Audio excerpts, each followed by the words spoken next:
এই জায়গাটি কলকাতার ফুলবাগান ও সিআইটি রোড ক্রসিং এরিয়া।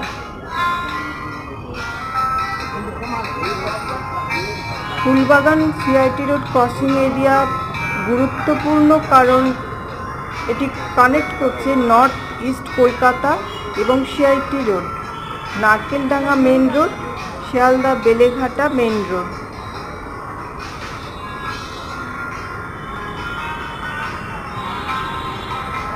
বর্তমানে মেট্রো রেলের স্টেশনও এখানে উপলব্ধ। রাস্তাটির দুই পারে রয়েছে কলকাতা ফুটবল টিমের বিখ্যাত দুই টিম মোহনবাগান ও ইস্টবেঙ্গলের খেলোয়াড়দের মূর্তি।